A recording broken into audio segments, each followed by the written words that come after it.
Tövəndə dehqanlarga Nobel iqtisod mukofotiga erishgan ikki dаңlıq iqtisodshunos Darin Hashimoğlu va James Robinson 2012 yılı e'lon qilgan Why Nations Fail Davlatlar nimishqa halok bo'ladi nomli kitobning muqaddimasining tarjimasini o'qib beraman. Men bu kitobni Uyg'ur tiliga tarjima qilishga tushgan, ammo kitob o'qiydigan odamlar ko'p bo'lmasligi mumkin degan o'y bilan tarjima qilmagan. Ayni vaqtda muqaddimasini tarjima qilib qo'ygan necha yil ilgari. Bu yil 10-oyning 14-kuni Nobel mukofotini taqdish komiteti Shvetsiyadagi bu yilgi iqtisod mukofotini Darin Hashimoğlu, James Robinson qatorliq 3 iqtisodshunosga berdi. Bularning Nobel mukofotiga erishishida mana shu kitobda deyilgan gaplarni aytdi, muhim salmoqni egallaydi, muhim o'rnini tutadi. Shuning uchun men ayni vaqtda tarjima qilib qo'ygan shu kitobning muqaddima qismini uyg'urchasini ko'pchilikka yetkazay deb o'yladim. Mubada ko'pchilik anglovchilar shu kitobning mazmunlarini boshdan oyoq anglab chiqaman desa, so'z qoldiradigan yerga biz anglaymiz deydigan odamlar ko'proq bo'lsa, men vaqt chiqarib bu tom kitobni Uyg'ur tiliga tarjima qilib, davomli uzluksiz turda kanalimda anlataman, Xudoyim buyursa. Yani bu kitap o'zi 500 betga yaqin kitap.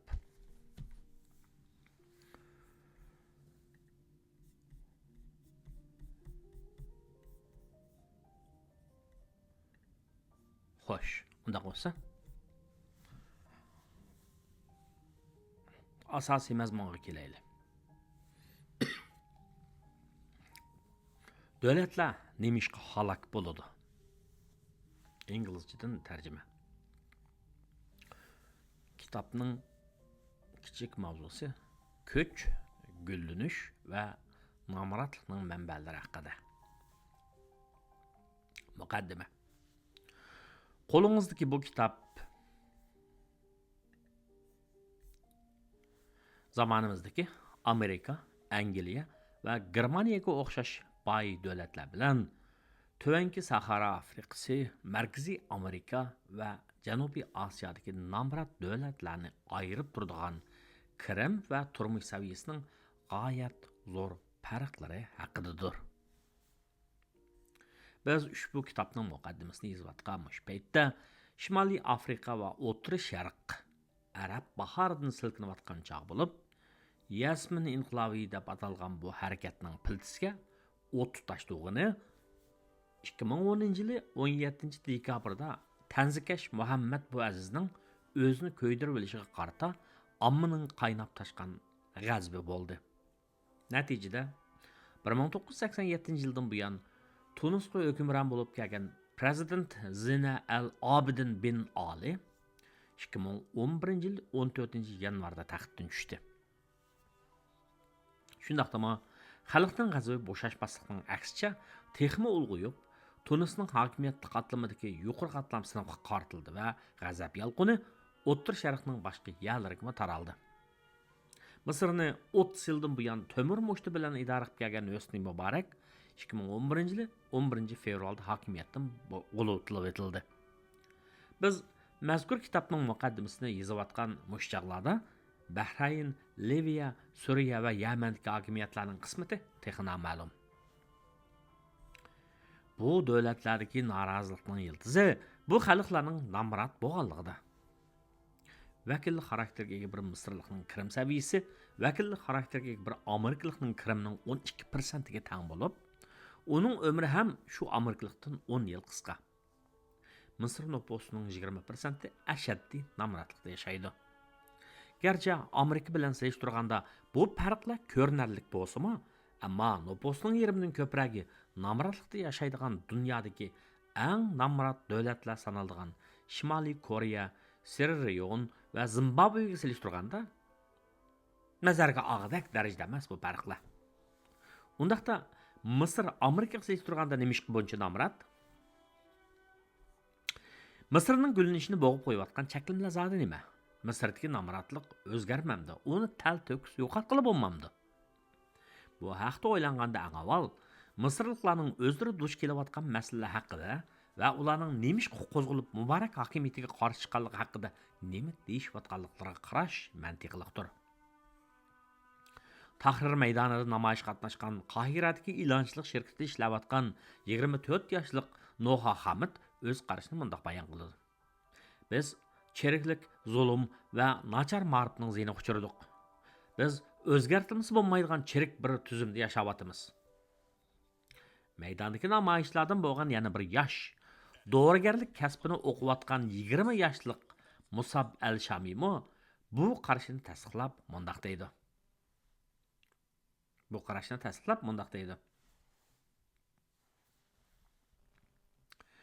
Bu yilning oxirigacha saylam orqali vujudga kelgan hokimiyatning tiklanishini, universal erkinlikning bo'lishini hamda bu davlatni yeb ketayotgan cheriklikning yo'qotilishini umid qilaman.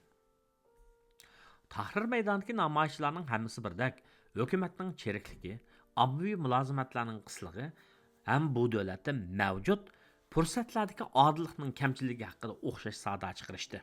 Bo'lib ular hukumatning zulmi ham siyosiy huquqlarining yo'qligi haqida bakrak qaqshashdi. Shunga Xalqaro atom energiya agentligining sobiq mudiri Muhammad El-Barari 2011 yil 13 yanvardagi Twitterda mundaq yozdi. Tunisda zulm, ijtimoiy adolatning kamchiligi, tinchlik bilan o'zgarish yo'llarining rad qilishining jug'lanmasini bir portlash oldida turgan bombani paydo qildi deyishga bo'ladi. Shunisinikki, Misrliklar va Tunisliklar o'zlarining iqtisodiy masalalarining sabablarini o'zlarining siyosiy huquqlarining bo'lmasligidan ko'rishgan edi.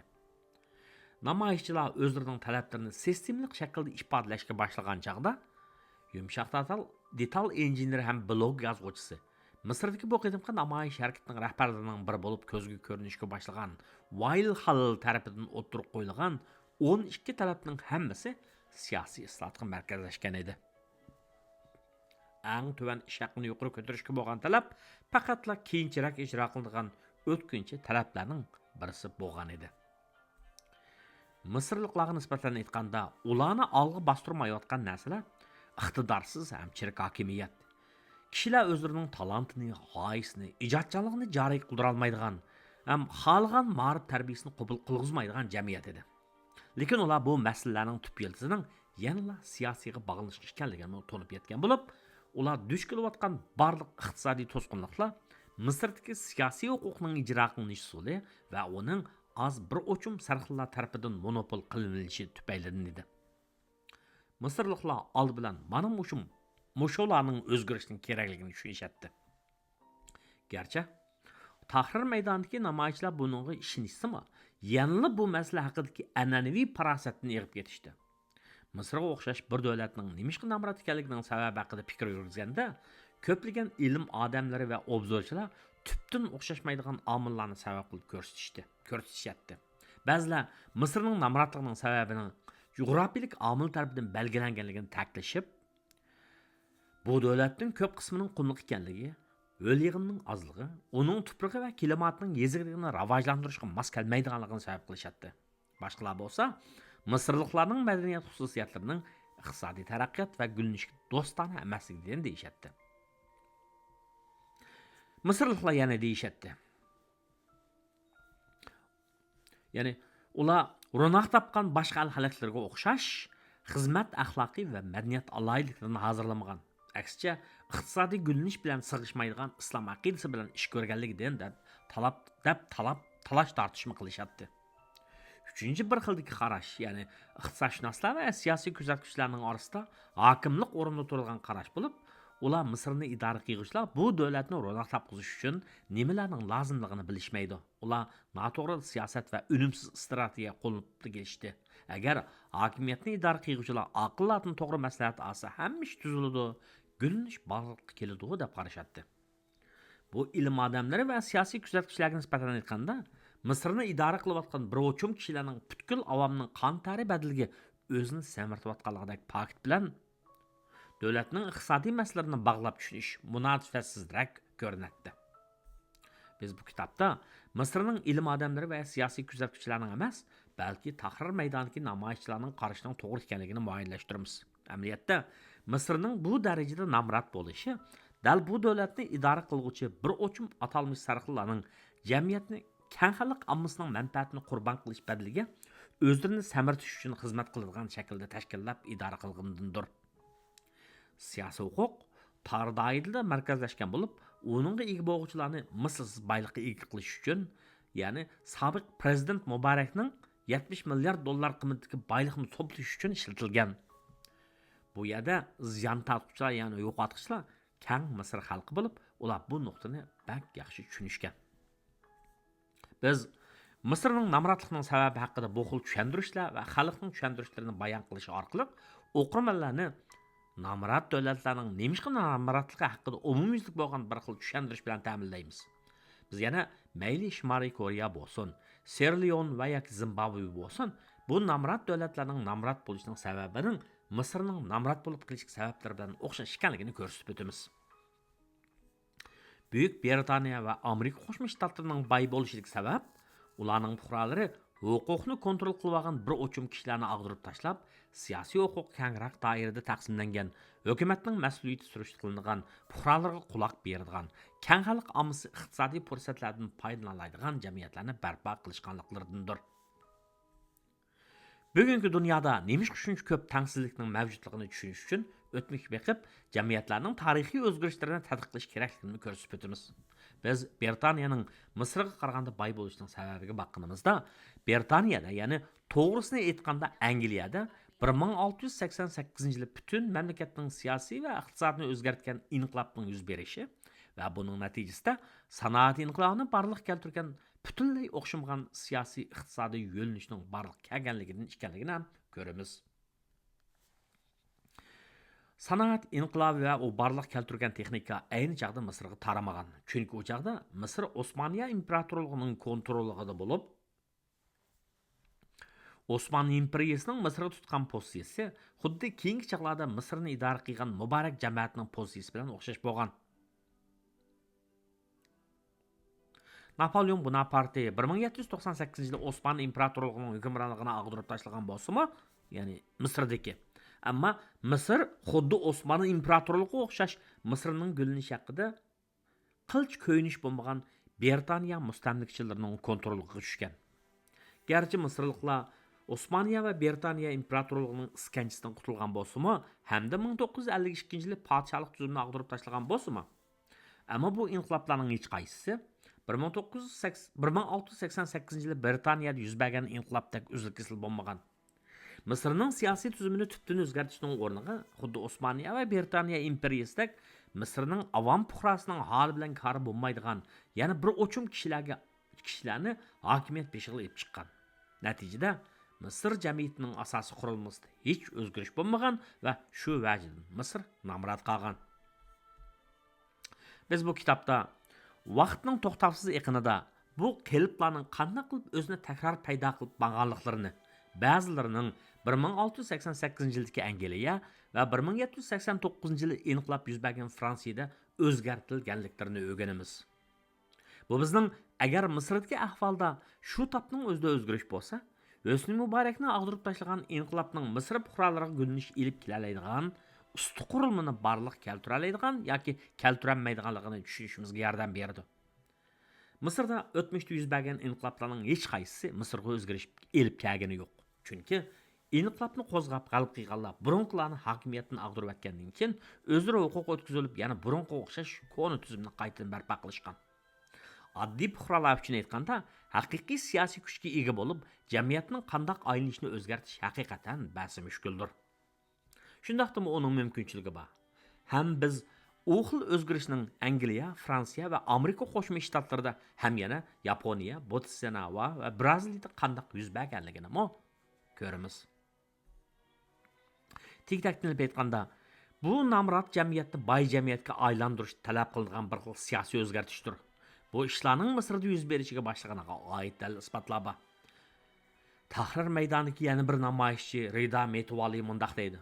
Siz hozir musulmonlar va xristianlarning yashanlarga va yoshlarning, yashanganlar bilan yoshlarning hammasining birdek o'xshash narsani talab qilayotganligini ko'rsiz.